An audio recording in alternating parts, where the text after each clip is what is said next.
Hello and welcome to another Roundtable conversation with Patrick Kasongo. I'm so delighted that you decided to join us today. If you're tuning in from wherever you are, if this is your first time, if you're part of our ministry, our church, or you've connected with us before, we certainly welcome you. And we're delighted that you decided to take time out of your busy schedule, out of your family time to share this moment with us.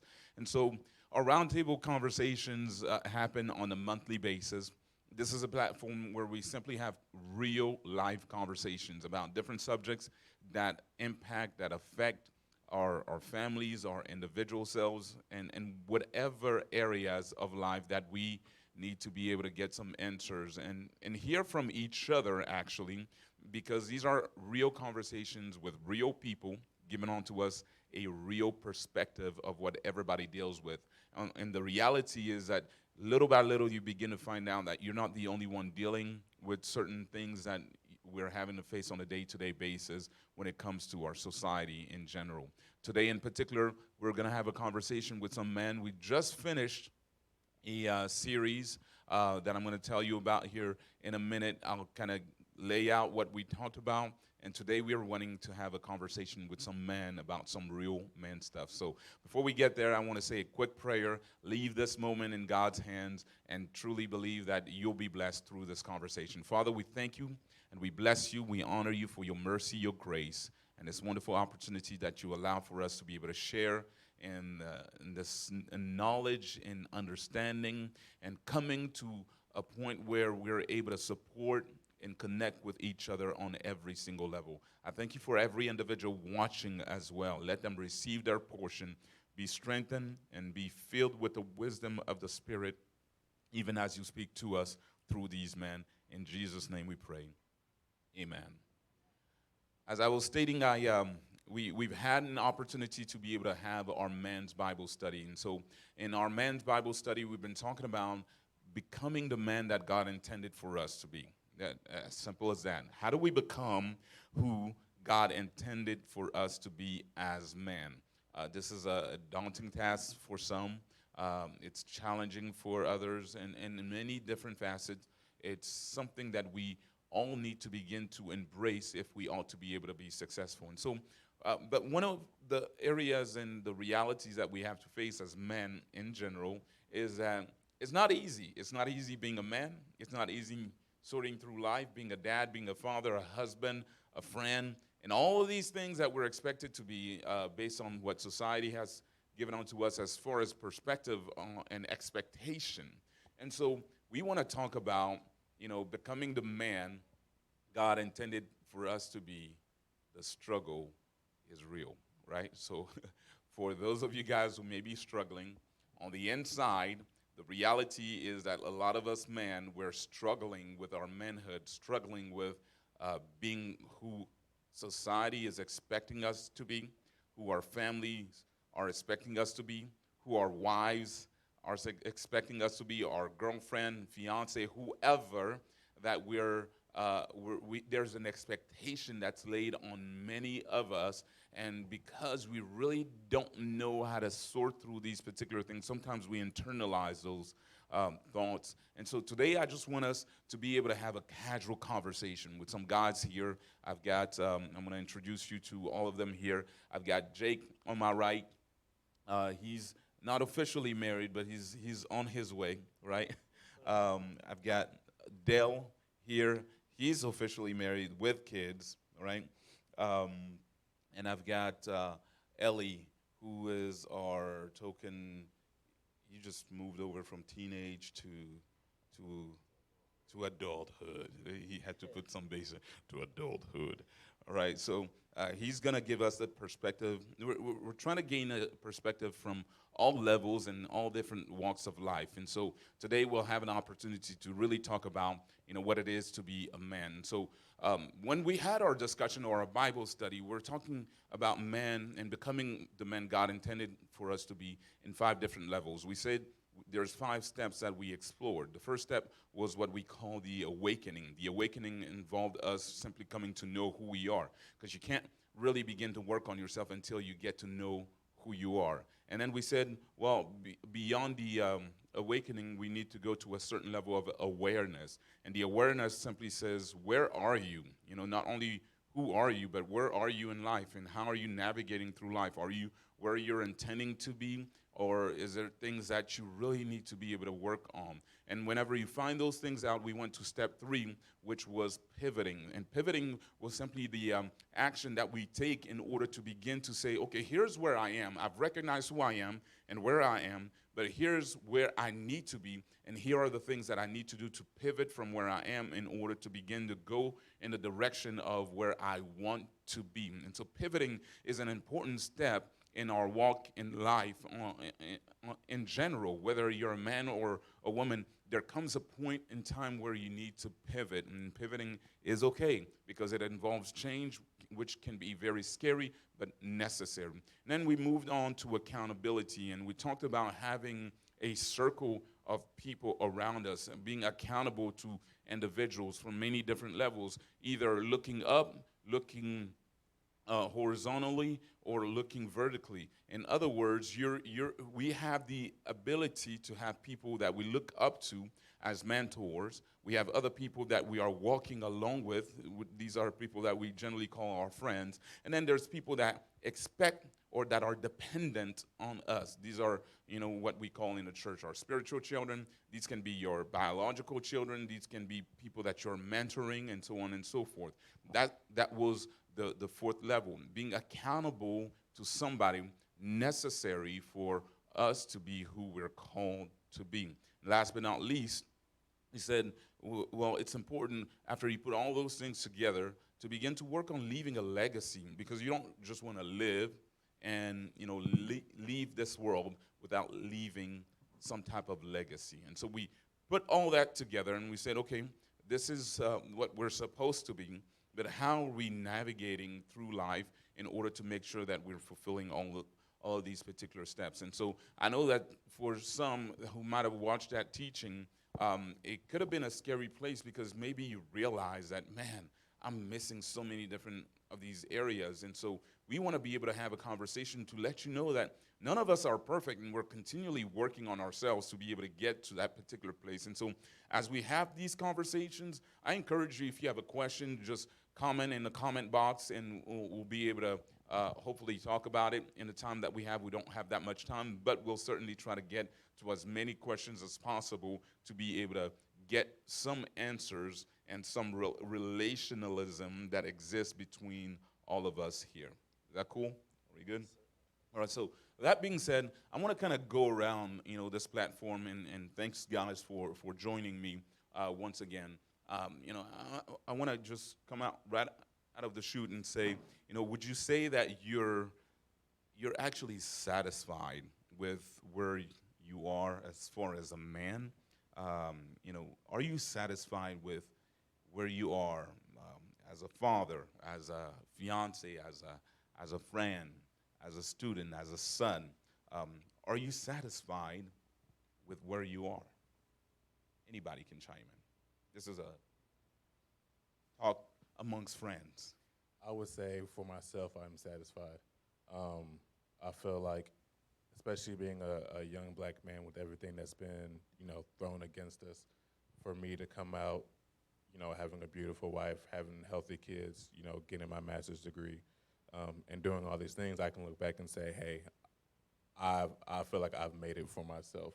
I have others who look up to me. I have others who look to me for guidance and things of that sort. And, it's a proud feeling knowing that others are coming to me looking for advice, looking for some leadership, looking for some guidance. So for myself, while, of course, I can improve on certain areas, I would say I'm satisfied.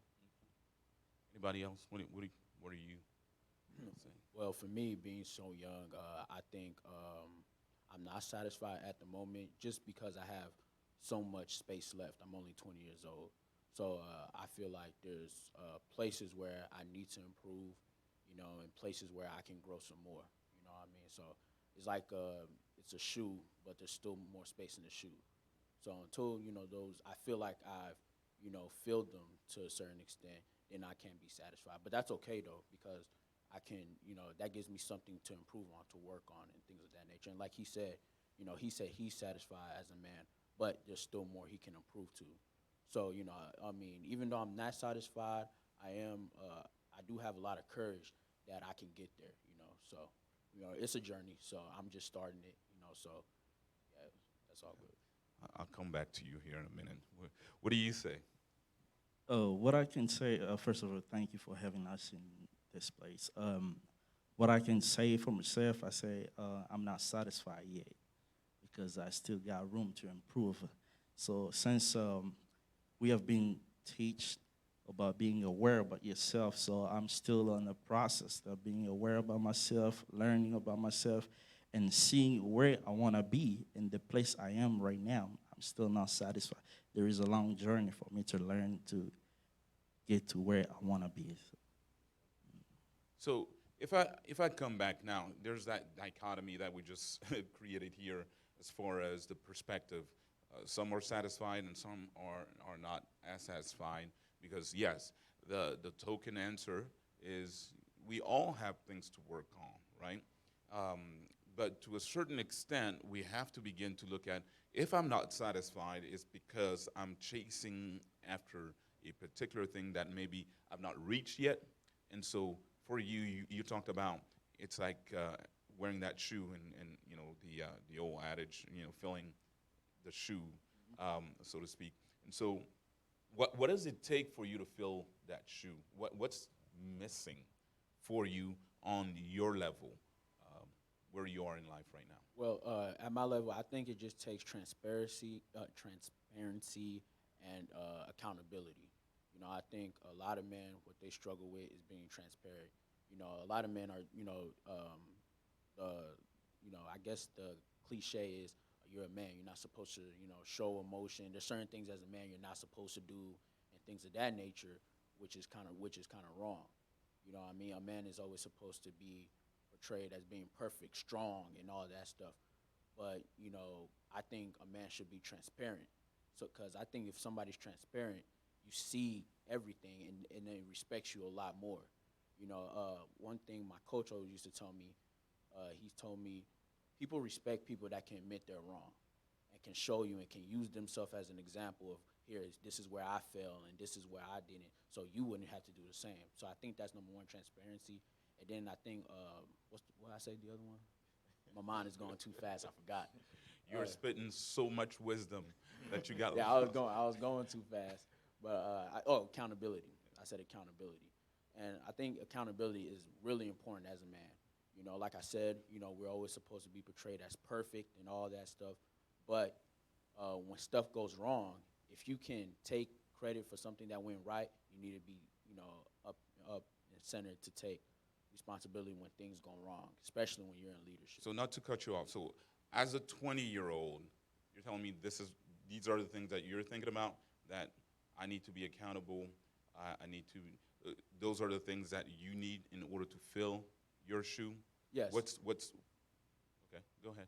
Yes, I think I need those things early, so it doesn't come back and get me later.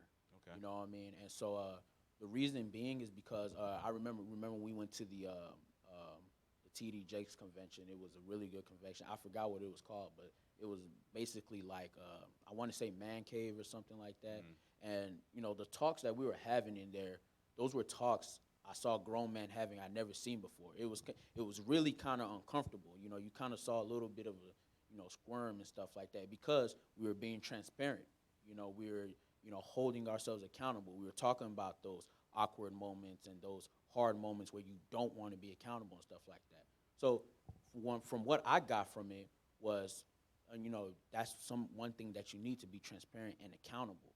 And me being 20 years old, me being a very young man, and and throughout my life, I've seen instances and seen examples and stuff like that. I feel like those are the two things to start with. But then I also, because I procrastinate a lot, sometimes I wonder, can I start here, or can I don't know where to start. So in my prayers, I always say, Lord, I want to start with these two, but if I got to start somewhere else, direct me in that way. I mean, just, move me in that way so that, that I can stop being, so I can stop procrastinating, because then, I'm just going to stay there and not start anywhere. Gotcha. What about for you? What are the things that are really missing that you would say, okay, once I get this, I can take a deep breath and say, yeah, I'm good. I'm good. Yes, like I just said, once we became aware about ourselves, there's some steps that we need to go through. There's one thing that my mentor told me. It's about commitment. Commitment is one thing, and the discipline to get there. Because we can say it, and even we can write it down our goals, but if we're not committed to it, it's easy to lose our focus. It's easy to lose the discipline, but we need to create a space to have a discipline and a commitment. And the accountability, also someone to be there to see, this is what you need to do, this is what you need to do. Because most of the time, we don't have anybody out there who can tell us, hey, you need to stop, you need to do this. Sometimes we fear. I don't want anybody to tell me something. I don't want to be accountable to anybody. But this is to help us to the progression of the goal that we have set. Somebody to be there, to be accountable. It will help us to reach to the goal that we set for ourselves, to develop the person that we want to become, Because sometimes it's good sometimes to have all the education, but there is also one thing that to be self-educated. It's not just the formal one. It's also to do the self-education for ourselves, to become the person that we want to be. All right. So conversely, on your side, you talked about being satisfied, right? Obviously, I know that you're not necessarily in having conversations with you. You're not necessarily where you ultimately want to be, but where you are right now, you feel like you're satisfied. You enumerated a few of those items. You're married, finished school, got your master's degree, and got a kid, got a family, got your house and stuff. A lot of people have those things that then don't feel satisfied, right? What is it that makes it different for you? What is the thing that you feel like, well, even though I'm not there yet, which obviously, as we're having this conversation, is pretty clear that you don't need to have it all in order to feel satisfied. But what is it that makes you feel like, okay, I'm good? Are you just optimistic, or is there something else that's triggering that satisfaction? I'm definitely optimistic about my life and what I have going for me currently. But I think the biggest thing that happened for me was just self-acceptance. Coming out of college, I always told myself, if I just get 50,000, I'll be happy. Then I got 50, and then I said, okay, well, it's not enough. What if I just get 70? Then I got 70. And then the next thing I'm saying is, okay, well, I need to get 100. I'm getting all these things, and I'm always asking for more, for more, for more. So when I just looked in the mirror, it's just like, bro, God's given you everything that you have. You have optimal health. You have 2 hands. You have 2 feet. I'm able to do whatever I need to do to be, successful in my life. Why is it that I keep searching for more? Why is it I keep searching for more? And as I realized the things I've been grabbing will give me that short time or that short-term satisfaction, after I got it, it was just like, okay, I got to get more, I got to get more. And then it just came to the point where it's just like, you know what, no, I have what I need. My wife is a beautiful woman. I have my kids who are healthy. I have this house I worked hard for. I can relax. And so, you hit it on the head when you said, okay, well, there are things that you're still searching for. Yeah, like for myself, I make this joke that I'm a billionaire. It just hasn't been deposited in my account yet, So I know all these things are coming, and if I'm rooted in faith, like I believe I am, I know these things are coming, so there's no need for me to worry. I'm perfect within myself, even my flaws, my insecurity, because God made me the way that I am. I may be hot-headed at times. I may be stubborn, but that stubbornness is what helped me get through college, what told me, hey, I'm not going to fail in anything that I'm doing. So as I learned to embrace my weaknesses and I learned to embrace my strengths and everything, I just was able to look in the mirror and say, hey, I'm good. I'm confident in what I have. So. Okay. That nugget right there really, I think, stood out. It's being satisfied because of self-acceptance, right?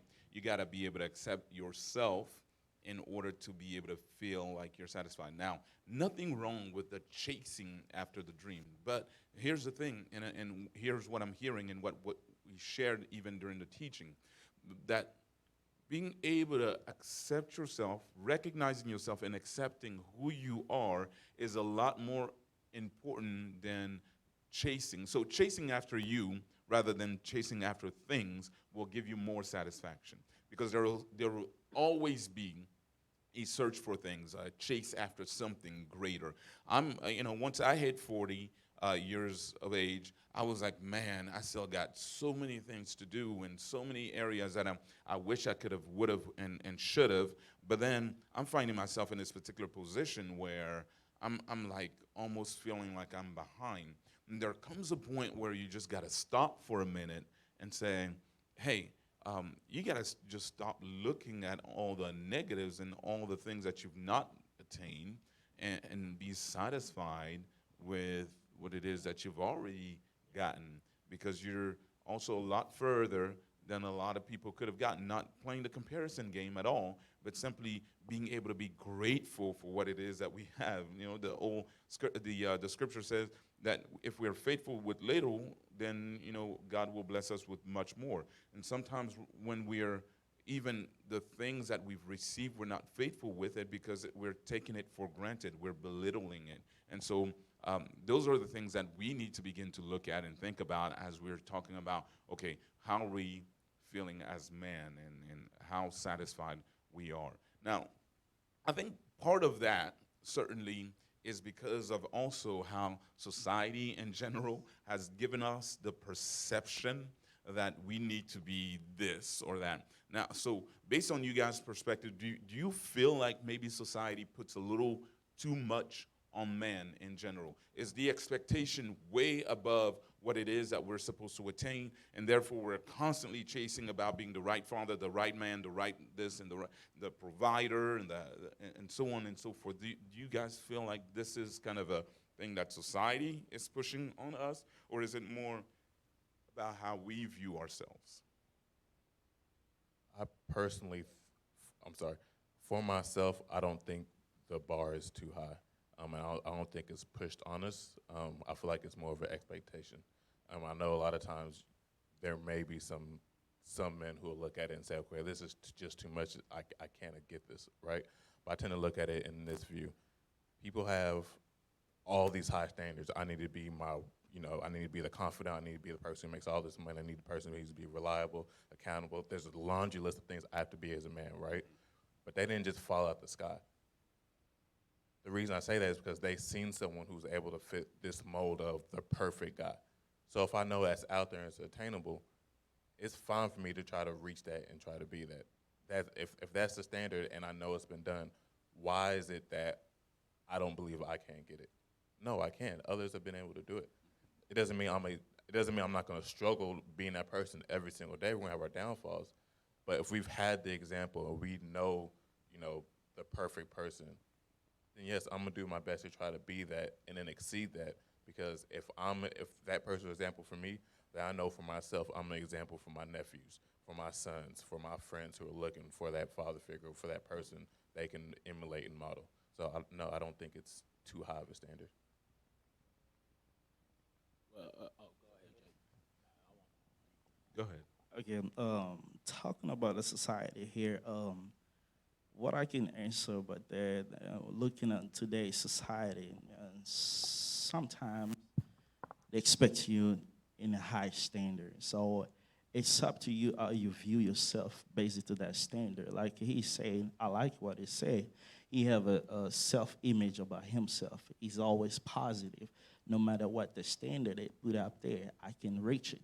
So it depends also on the person. And some people are easygoing. So even I can say some expectation they expect you to be, they can easily fall to there. But some people, they already have their own standard to what they believe they can stay over there. So I can just stay here.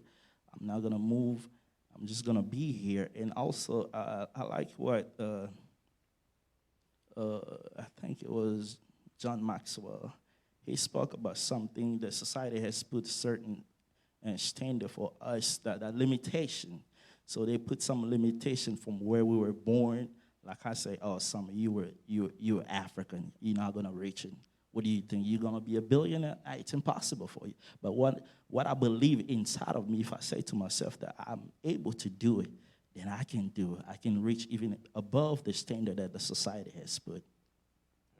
What about, I want to hear from you, but a little bit from a different perspective, because I do believe that we're living in a generation, you hear a lot about millennials, and you fit right into that millennial, Gen Z. I don't even know where the lines of demarcations are anymore. But there is this, that society is so enamored about that image piece, right? Image. That's why we got all the social medias, the Instagrams, and all that stuff. So we're perceived in a particular way, and so we're having to live up to whatever image everybody else is presenting. Because whenever I see whosoever dressed in this particular way, that I'm trying to keep up with something that may not necessarily be identifiable with me, but I have to live up to it. Do you feel the pressure of society on the generation, your generation in particular?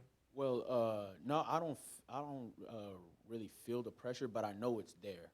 I like what both of them said. He said how you view yourself, and he said something on the lines of, if you've seen somebody do it, then that means you can do it. Not exactly like that person, but in your own way.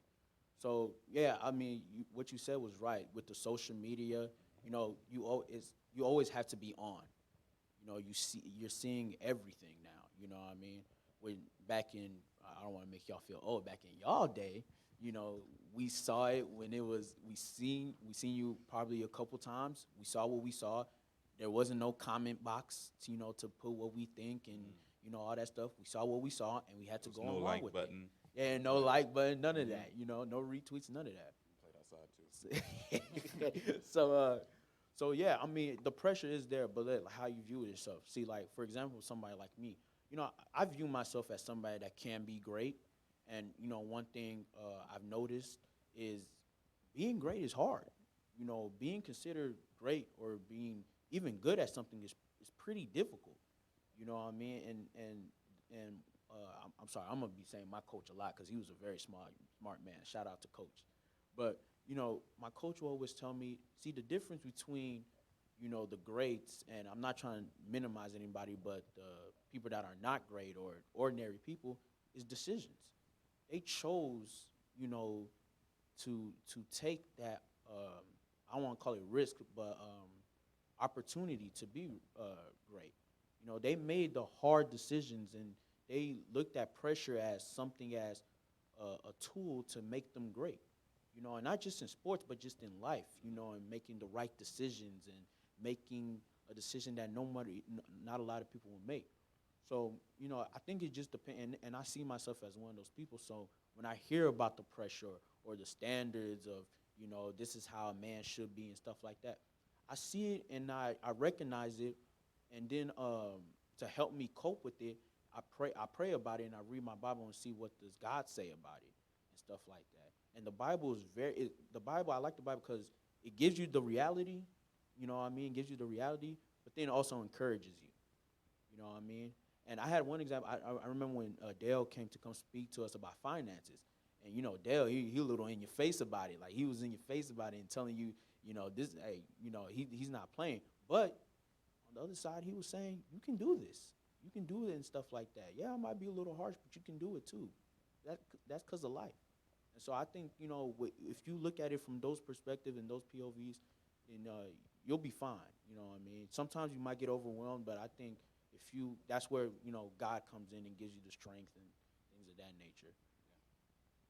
That's a great insight right there, because my follow-up question was, how do you stay away from it? And you just give us the answer, and you reference back to the Bible, and you look at the reality, you look at the truth behind it, and begin to look at yourself or the reflection of you based on the Word, right? So I think it's important for us, even older men, we need to be able to validate ourselves not based on what society is expecting us to be, but rather what course, God is intending for each and every one of us to be, because ultimately we're trying to live up to Him and His standards rather than the world's standards. Because, the world will be satisfied with you for a season and then, will drop you the next season. So who's done what for me lately type of generation that we're living in. So it makes it difficult to sort through life a lot of times whenever you're just living based on the expectation of other people. Now, as we're talking about this, one of the things that we also notice as far as men are concerned is that we're known to be a very, what's the word I'm looking for? Uncommitted. We're afraid of that word commitment on every single level, right? I think women will decide and already dream about the marriage before a man can even think about it or even speak it out of his mouth. The woman is already planning her wedding day and so on and so forth. I got Jake over here smiling because he's right in the middle of it. I'm sure he's hearing about the colors and all that stuff. But the reality is that we're known to be afraid of the big C word, the commitment. So whether it's committing to relationship, committing to a plan, committing to whatever it is that we're doing, we're switching up. Is that something that you guys feel like was a struggle in your life? I know on a personal level, at the probably the early part of my life, that word was real, but I simply didn't even realize that it was real. But I'm thankful to God because I switched it up very quickly once I found out that it's important for us to be able to engage and not procrastinate and not put things, make excuses for what it is that we should do. But has that been a struggle for you guys? You want to chime in, Jake? Yeah, I could say personally, yeah, there has been some struggle on a commitment. Because, especially, like I said, I have a fiance right now. Before, I'm used to the way I used to live by myself, and now you gotta be committed to someone. It was like, inside of you, there's some part that say, nah, I'm not ready yet. I cannot do this, man. What if this and this and this and that? So there is some struggle up there. So that's why it's very important to have someone who can help you through that so that you can just be aware that this is what I need to do on this part, how to commit myself to that person. And it's not just in a relationship. It could be in a many projects. So, and most of the time it's the fear. Like, if I get myself committed to this, I will miss this and I will miss that. I remember even when I was going to, like, being in a church, serving in a church, some of your friends, they have the expectancy to see you somewhere else, and they want, and on the other side, they see you in a church, and they'll be like, man, you're missing a lot of stuff out of here. So you begin to slack a little bit on your commitment to the church, and you feel like, oh, I have to go up there, have fun with them. You begin to have that fear of committing yourself, like, I'll miss so much that I wanted to be doing it with my friend and commit myself to the other part of the church. It has been a really struggle, and I'm still struggling on this commitment. Okay, thanks for sharing that. You want to share your commitment issues? Yeah. As a married man of 6 years, I have this question perfectly. And I'm going to look in the camera as I say, hey, beautiful wife, I do not struggle with commitment at all. I knew you were the one the minute I saw you.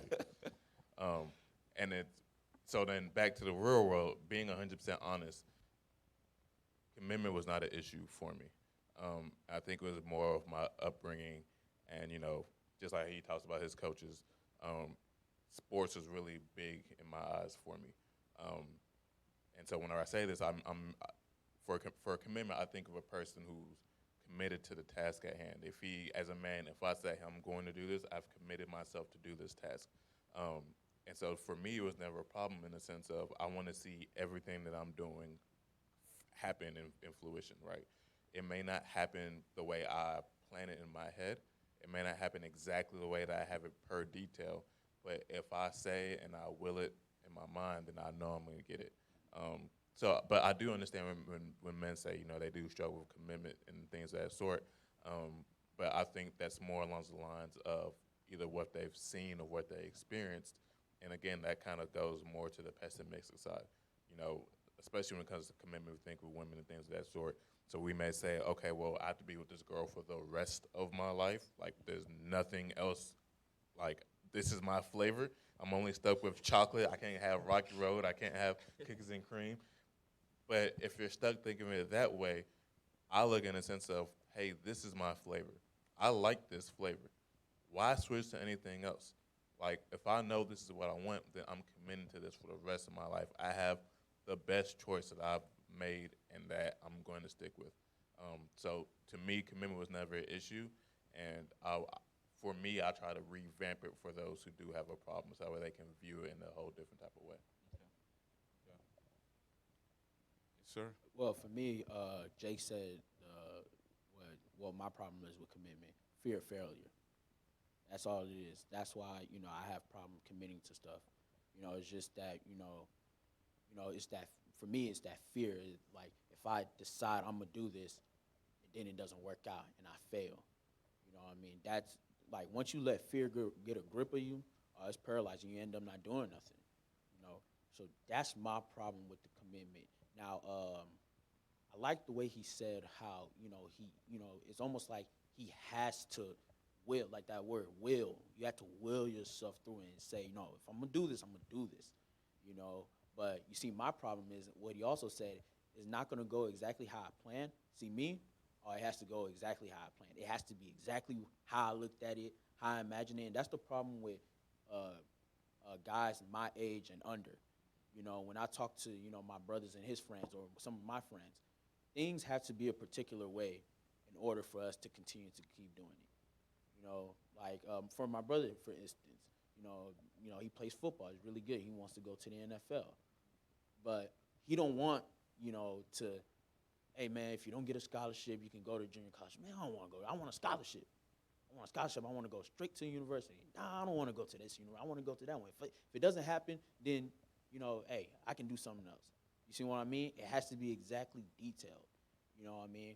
And one thing I hated hearing is that God works in mysterious ways. I used to hate that. Still kind of do. Every time somebody say, I just shake a little bit. I said, you know what I mean? Because I think the reason being is because, I want to know. I want to see it. I want to see exactly what I'm going to do. So, I can, I don't know, for that confidence, I guess, y'all can't answer that. But I want to see exactly how it's going to look like. What's going to happen tomorrow, what's going to happen next week, and everything else, because, I guess I just need that confidence to continue in it. Because I know when you commit to something, not everything is going to be easy. You're going to hit some rocky roads and stuff like that. And every time that rocky road hits and stuff like that, that's where it loses. That's why I lose my grip and everything. So, yeah, for me, it's just straight up fear of failure and things not going my way. Yeah. You know what I mean? And I think that's real for a lot of men, in general.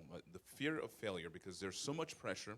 We talked about society, we talked about family, and there's so much pressure because we've got this concept or this idea that we're supposed to handle our business. Mm-hmm. Like no man can, no puns intended. But we're supposed to handle, being the dad, responsible, take care of the house.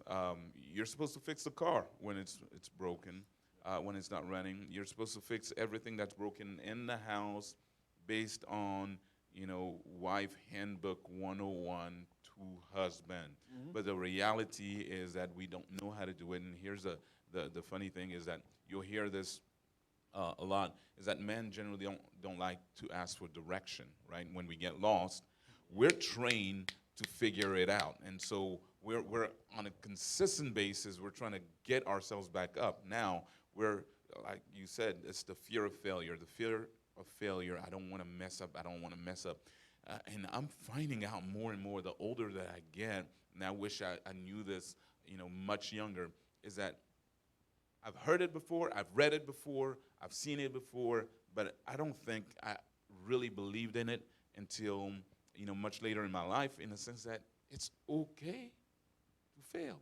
Like, not because I want to fail intentionally, but because I allowed myself to try something that I didn't know whether it would work or not. And it ended up not working. And guess what? Uh, it's like, what's that Asian actor? But did you die? Like, no, not Jackie Chan. Jet Li. No, from The dude from Hangover? from Hangover.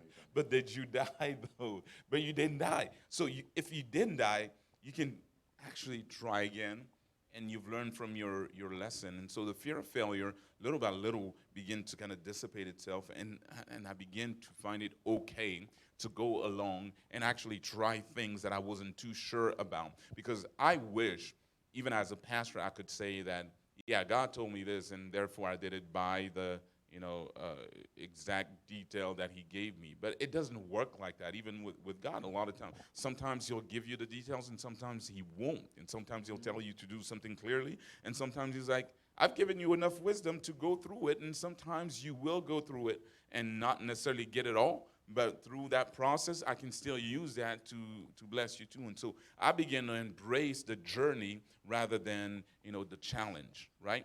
For every single challenge, you gotta embark yourself on a journey. And therefore, I'm saying, let's go, let's learn, let's experience something new and be okay with it. So long as I've got a plan at the end. Here's my end goal, and here's my next question. Is there a plan?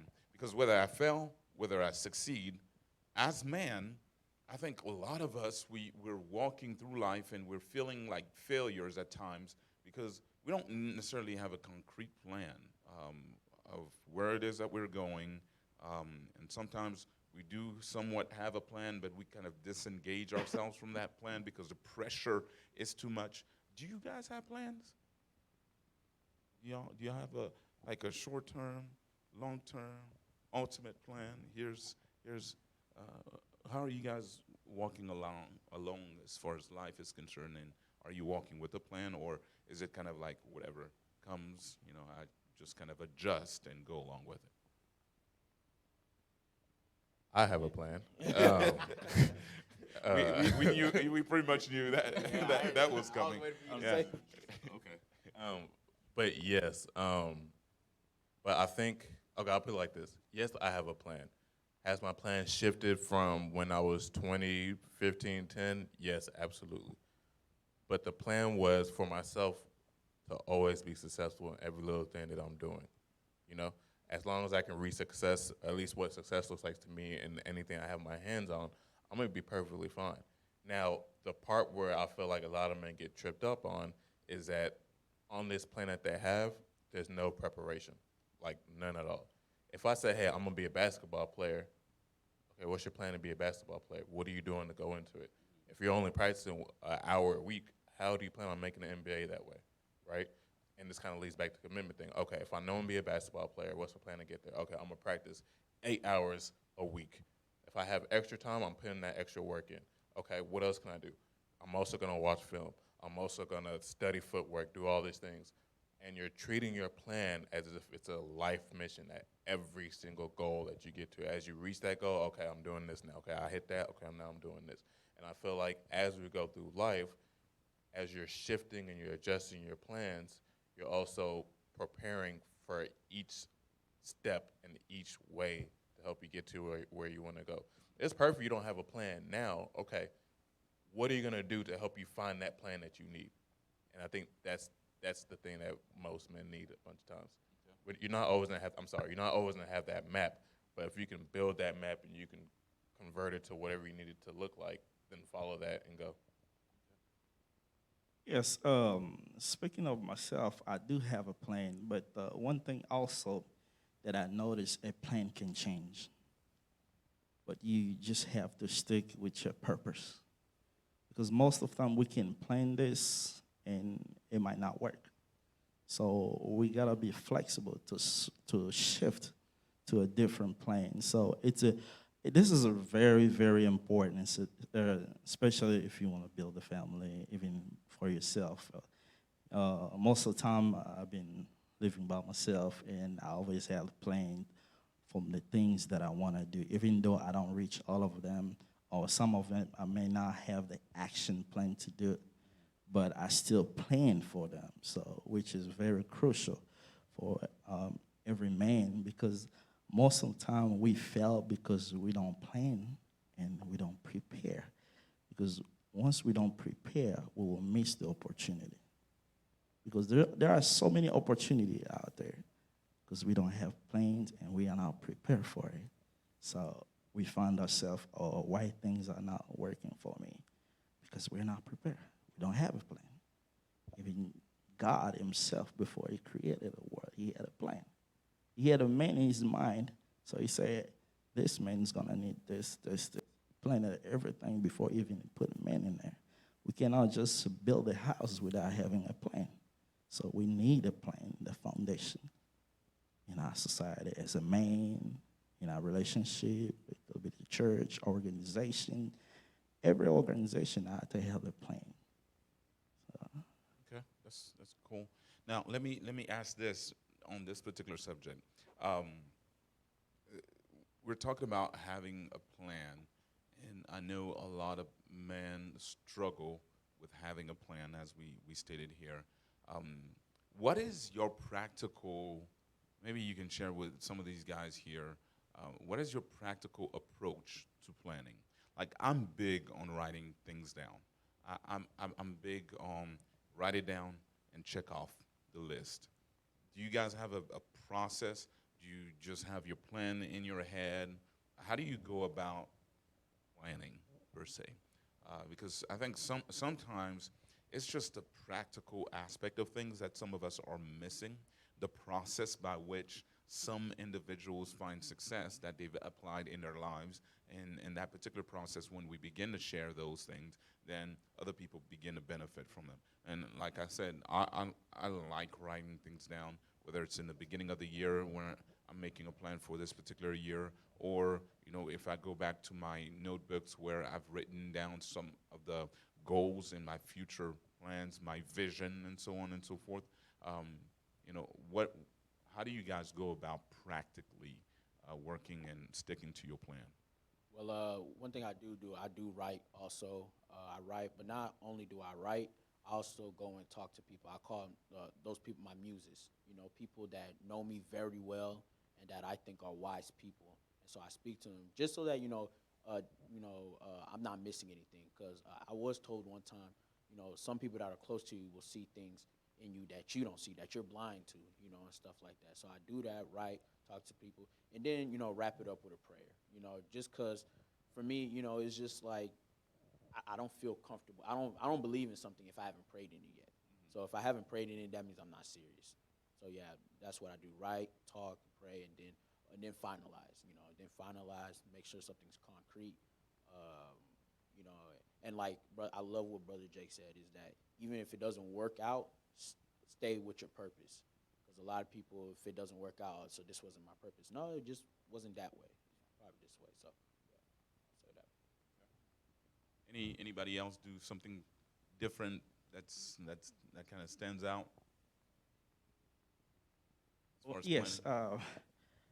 I can say whenever I have a project or something that I want to do, and it's always important to write it down. So something that have been helping me is also because I read several books on writing down. It's not just have a plain idea in your mind, but you need to put it somewhere that you can see in your fridge. When you walk, you come back, and you just see it.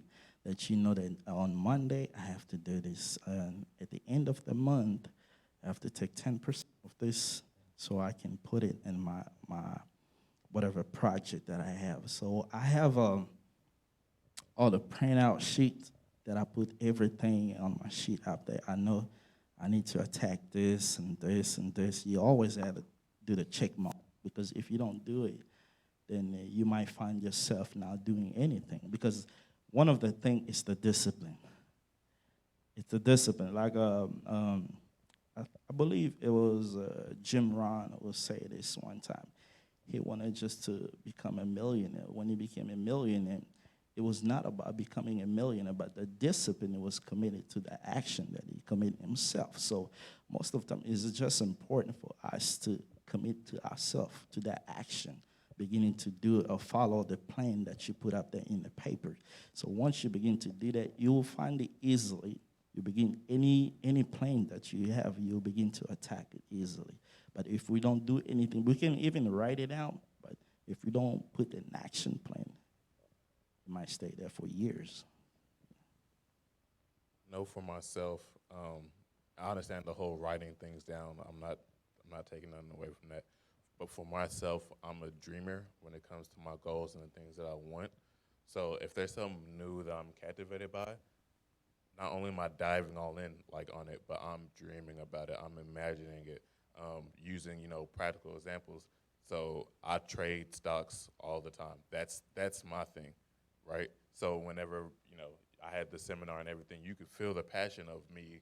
Hey, this is what I'm gonna do. I'm gonna trade these stocks. I'm gonna be a millionaire, billionaire, whatever I gotta do. But you can feel it come out of me. But it didn't just happen overnight. I can vividly see myself on the beach, chilling with me and my family, laid out, 8 o'clock, place a trade, make however thousands of dollars, sit back, close my computer and say, all right, hey, I'm good, right? But I can literally see myself doing it. Okay, and this goes into the preparation part. What can I do to do that over and over and over again? How can I prepare for that? So now I'm diving into seminars, I'm paying for classes, I'm signing up for books, and I'm reading all these things. So that way, not only that can I see the vision, but I can see myself preparing to get the goal that I want. So, for myself, I don't write it down. I rather visualize it so that way I can walk and follow those steps the entire way through. That's cool. That's really cool. Um, no, for real. I think it's important to dream it up. If you don't see it, I believe it in as well. If you don't see it, then you can't call it a vision. If you don't see it, you got to visualize it. I think Jake alluded to it earlier. Even God creating man, he had to see, because whenever he said, let there be this, he had to see what this was in order to call it that and for it to come into manifestation as he saw it. And so we've got to be able to dream it up. We have to see it.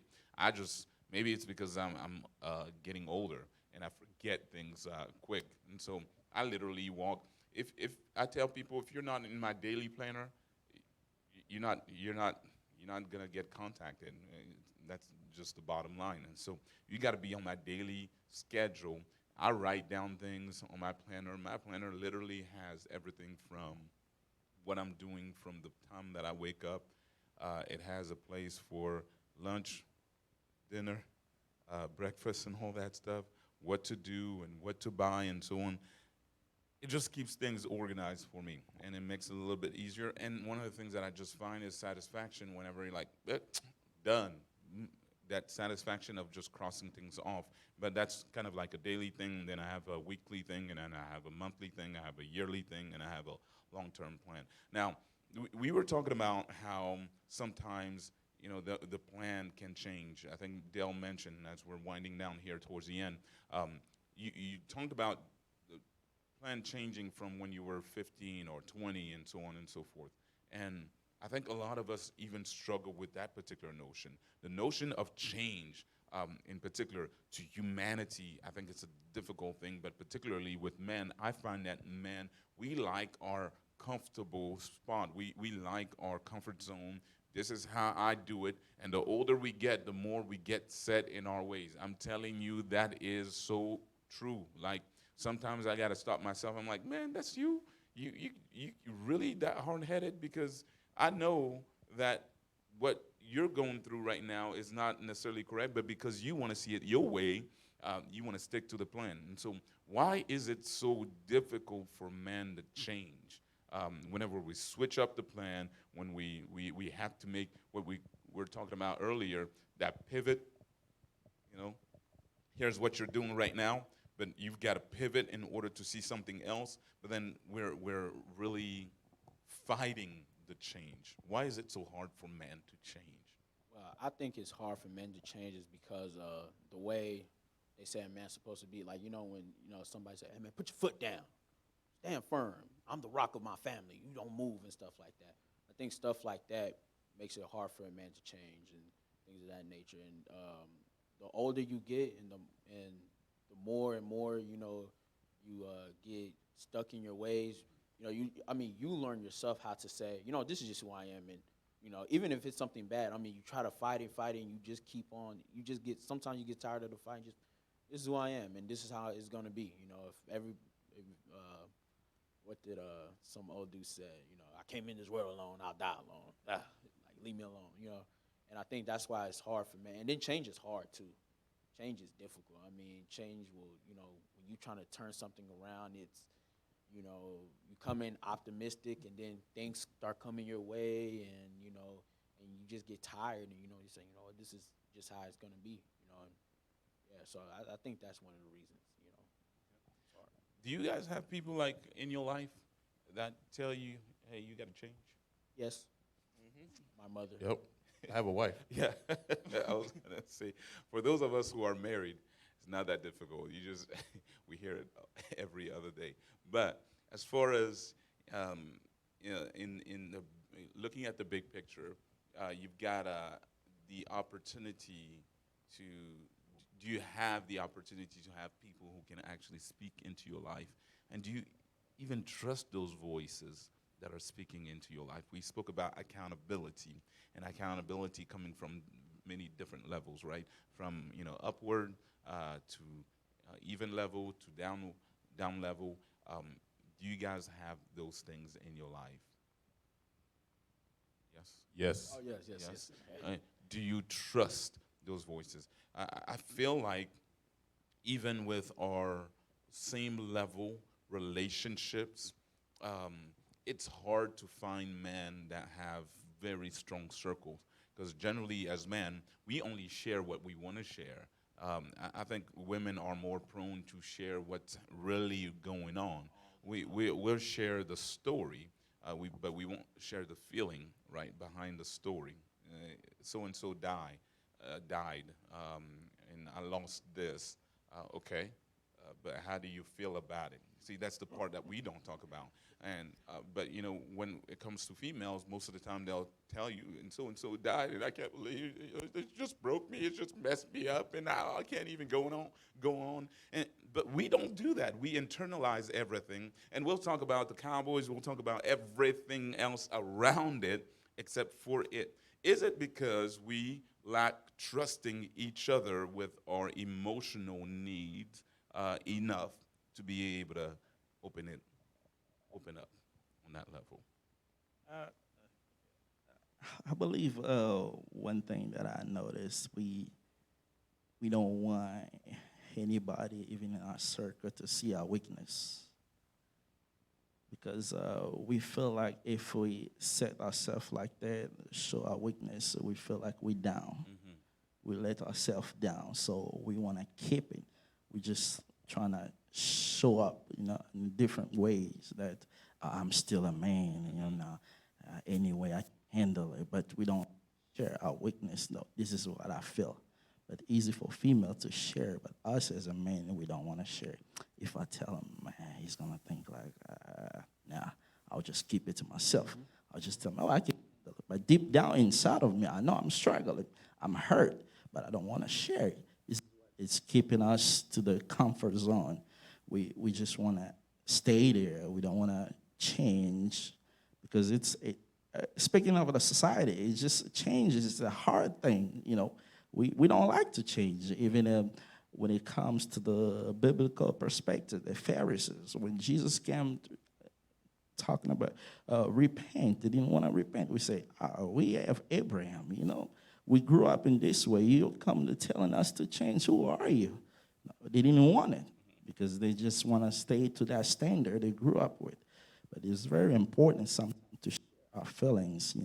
It's going to help us to grow again, to become even stronger men. and share our weakness, then through that we will become strong enough. So, Okay, so now you're opening up a whole other issue that I think we're gonna have to have another roundtable discussion on this, because you literally just made it synonymous to be weak and to show emotion, right? Um, is, this is where I talk about how society has ingrained in us that any man that shows emotion of any sort is considered to show weakness. But the question is it really weakness? Or is it simply being emotional? And do we need to make it synonymous? Uh, Weakness and emotional. Being emotional weak? Is it equal to being weak? Nope. So why do we shun it so much, and why do we struggle so much?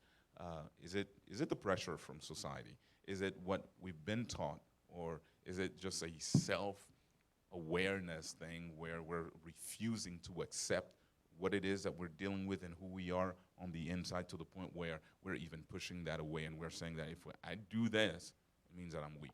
I think it is society. I think the reason why men are afraid to show emotion is simply because we're afraid that somebody's going to use that against us when, say we make them mad or in a certain situation, and then they, use that on us and things of that nature. And no, I don't think it's weak, piggybacking off of what he said. Uh, like growing up, I thought that was true too. Like as a man, you're not supposed to cry and you're not supposed to be weak. Like even as a man, if you're gonna cry, make it look manly. Just be like, stuff like that. But It's fear yeah, leaking yeah. I'm just mad. But you know, but then later on, I was taught that actually, if you do open up and show yourself, not to everybody, but to the people that know you really well, your family, your close friends, and stuff like that, that makes you strong. You know what I mean? Because you're not afraid to to show that vulnerable side. It goes back to what I said, being transparent. And then while he was talking and Dale said no, I thought about Jesus, and I thought about the time they saw him transfigured, like um, transfigured. They saw him in his most magnificent status, but then they saw him in the Garden of Gethsemane crying and sweating out blood, scared, uncertain, uneasy, and stuff like that. And I don't know about y'all, but Jesus is the manliest man to walk the earth, in my opinion. Not having an opinion, it's a fact, but so and so with those, with seeing that and all that stuff, I think you have to, you just have to, to let some of those raw emotions come out and let somebody just know how they feel and stuff like that, because you can't just expect God to come down from heaven and just comfort you and everything. He uses people. If I'm being correct, he uses people. And so yeah, if that person might take that as a weakness and try to use it against you, it can only work if you, I think, allow them to. If you allow it to bother you and stuff like that. So that's how I feel about that situation. I don't think it makes you weak, and this could be a hot take, but I think guys will understand when I say this. I feel like we express our emotions, but it just looks different compared to others of a woman were to do it. I make the example all the time. When my wife, or whenever I talk to my wife, she's telling me about her day. She's telling me how she hates Susie from HR. She hates how she has to drive into work and things aren't going well. She hates having to wake up and go to the gym and things like she just hates it, right? Let's say me in my vulnerable state is me getting over a breakup. I may go to Patrick and say, "Hey, I just got broken up with. This sucks." Patrick's gonna look at me and say, "Well, it's probably because your nose is big." Right? Okay, but cool, right? I got my emotions out, and because he may have been through that, he's able to relate and to crack a joke. So that way I'm not over here crying and everything. It doesn't mean that I'm weak, that I express, hey, this happened to me. Just to me, because men and women speak different languages, it just looks different. So while one may feel this way or it may look like this to them, me expressing myself looks like this. So that's my thing about it. Yeah. I think to a certain extent, this is way deeper than what we can handle here today in one evening because we're running out of time. But the reality is that we've got so much to unload or unpack when it comes to things like this. That what we're talking about here, as Dell is expressing. Okay, he's expressing his emotion, but I'm retorting back to him with a joke because I think not only has society taught us that we are supposed to be the fixers, right? We bring the answers.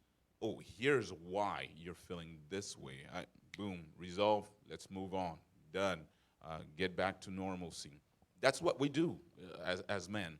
But I think it goes beyond just what society is teaching us. I think it's innate in us to be able to process certain things differently. Now, I don't have a degree in psychology, sociology, or all that stuff, but I do know that there are certain things that are ingrained in man versus women that make us different on certain levels. But I just want to lay this out and make sure that we do understand that just because I'm sharing emotions does not equate to me being weak. And so, excuse me, sometimes I think this is what brings us to a point where we're not vulnerable enough to even share when we're struggling with our addictions, whether it's drugs, whether it's, pornography, whether it's relationship, whether it's commitments. All of these things we're struggling with, and we don't necessarily want to express them because they're emotional things. They weigh heavy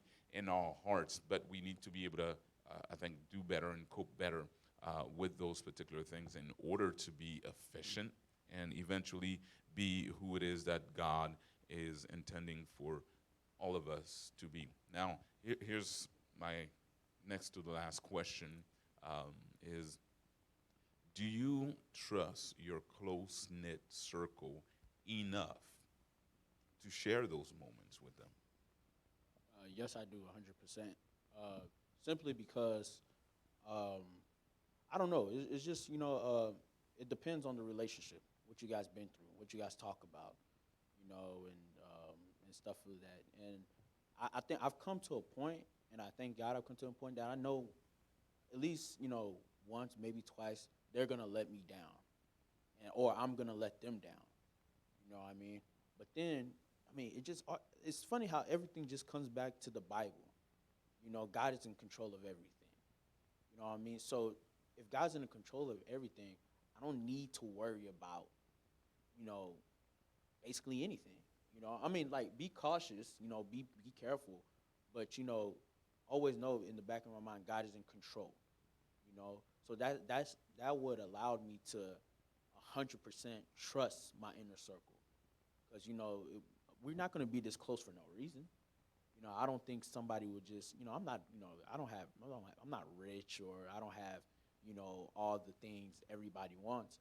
So it's not like, oh, he's close to me just because, or they close, or they only talk to me because it's because there's something genuine there. You know what I mean? And so with that, and then, understanding what I understand, I 100% trust them. I do. Yeah, I definitely trust the circle that's around me. But it didn't come overnight. It's one of those things that we built up years and time and saying, okay, well, he told me this, so maybe I can tell him this now. Oh, you went through this? Okay, let me explain my experiences. Those are things that were built over time, and as, we grew and we were able to trust each other, again, like you said, you might have been let down a couple of times, but if I know this person, I can lean on this person more often than not, then yeah, I'm going to tell them things that, I wouldn't tell the average person. Oh, speaking the truth, I'm the kind of person, I grew up and like I'm always like keeping stuff to myself. It's hardly for me to open up to people, and I found that it was kind of difficult for me, and it's only when I become aware about myself, then I started now to have I have only two people now I can actually trust and share. I found that it's very important sometimes, speaking of the weakness and also speaking of the fear, it's also important to let it go. We have to let it go for us to really develop the person that God wants us to be. We have to let go certain stuff. If we keep those stuff in us, it's still gonna hurt us. We still gonna bleed inside, and it's gonna be hard for us to reach a certain level in us to grow. We're not gonna be able to grow. We're not gonna be able to reach other people. So it's important to trust certain person. I mean, we're not perfect, but even though they're gonna let us down, but we still need certain people in our group that people really will look up to and trust them and let them know about how we feel, what we're going through. So I recently have only 2 people that I talk and I share, and it began to change things in me. And like before, it's hard for me to open to people. I cannot really come to you and just talk to you. I'll just sit quiet and I just say, God is in control. But God also gave us people around us to help us, how they can know what's going on in me if I don't talk. That's really good. Listen, guys, we're running out of time here. I wish we could continue the conversation, but I'm going to give these guys an opportunity to share one last thought, maybe in one word or a few sentences, what it is that they can share with you on every single level. We've got some married men here, some engaged men, some young men. We have different generations represented here. Maybe next time we'll have even older men so that they can just rain down some wisdom on us as well based on their experience. But certainly you want to give them an opportunity to say a few words and say, hey, here's what I want to leave with you in my way of perceiving things that we all need to do in order to be the man that God intended for us to be. So I'll start with Jake. I can say what the last word I can say is I just got engaged not too long ago. One of the things that I learned in this relationship is to be transparent and to trust one another. That's one of the biggest things we see many relationships don't reach to where they want to be. Is just the trust. If you don't trust each other, even in a regular relationship, if we don't trust each other, so it's hard for us to move on. So we need to build that trust. So it's important for us to be the man that God wants us to be. We need to trust each other. So to create a circle of trust, we gotta be open. Yeah. That's good. That's good.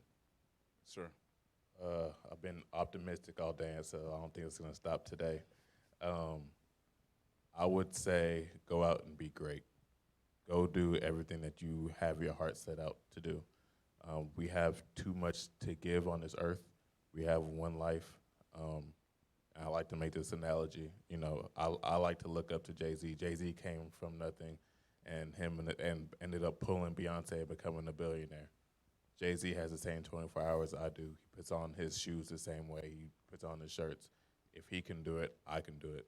So go out and be great. Go find your purpose and go do whatever you got to do to be where you need to be. I think for me, in order to be the man God wants you to be, it goes back to what I said earlier, be transparent and be accountable. You know, yeah, show your strength, show your excellence, show your greatness, but then tell the story of how you got there. Tell the story of how, you know, yeah, you're standing up tall today, but the only reason why I'm standing up tall is because I got tired of falling or something like that. You know, yeah, you know, when things go right, you know, give everyone their flowers and talk about but then also tell the other side of the story. That wasn't so good. That was harsh. That was bad. You know, he brings up Jay-Z, I'll bring up T.D. Jakes. You know, to be honest, I never knew Basically T.D. same Jakes. person. Yeah, same people. You know, it's the same thing. I never knew T.D. Jakes went through all the stuff that he went through. I did not know that. You know, driving with the car, you can see the road and stuff. I did not know that. You know, he said this one time when he was preaching. He said, "You guys see all the glory, but you don't see the story." You know, it's really the walk that makes the man. You know, it's really the story that helps you understand. Okay, this guy's real, and this guy's not real. You know, so to really be that, you got to be transparent, accountable. Just what I mean. I mean, everything goes right, you're gonna get the credit anyway. But when things go wrong, not like for me, when things go wrong, I challenge myself to step up and to say, okay, I did that because now I'm learning. Because when you were little, if you were accountable, yeah, that was good. Thank you for telling me the truth, Ellie. Here you go. But now when you get older, yeah, okay, don't do it again. Like it's harsher, but you still got to do it. Because my teacher one time told me when you're accountable when you're wrong, when everything's right, people will give you more. I want to say more praise. Because they know, okay, if this didn't go right, he was gonna take the bullet for it. So let's make sure we give him his just due. So yeah, like what these two and all three of y'all said, do that, and then just transparent and accountable. One of those two things can never go wrong with those. Awesome. Good stuff, guys. Good stuff. Thank you so much for sharing this time with us. I just want to leave you with these few thoughts and keep it as simple as possible because I think these guys were stellar and they shared some really, really gold nuggets with everybody. And so we'll continue the conversation another time, but I want to leave you with just a simple thought. Be good. Be good. Be good. If you want to be who God intends for you to be, desire to do good, desire to be good, desire to give goodness. Whatever it is that you do, just be good. At the end of the day, the rest of it will figure itself out. God is with you. God will strengthen you. And yes, it won't be perfect, but through the journey, you'll figure it out. Just be good to your best ability. Love on people as much as possible, and just be the man God intends for you to be. If you do your part, God will do the rest. That's the bottom line. So I pray that each and every one of you were able to receive something out of this particular session. I really pray that the Holy Spirit may continue to guide every one of the men who are connected to this particular platform today, watching us today. Whatever it is that you're going through, let it be known that God is still on his throne and still able to work through you in order to shape you, to mold you to who he desires for you to be if you just let him. So I want to say once again, thank you to these guys that came. Thanks, Dell, Ellie, as well as Jake, who joined me today and shared all this wisdom with us. And until next time, we'll see you again on our next Roundtable Conversations.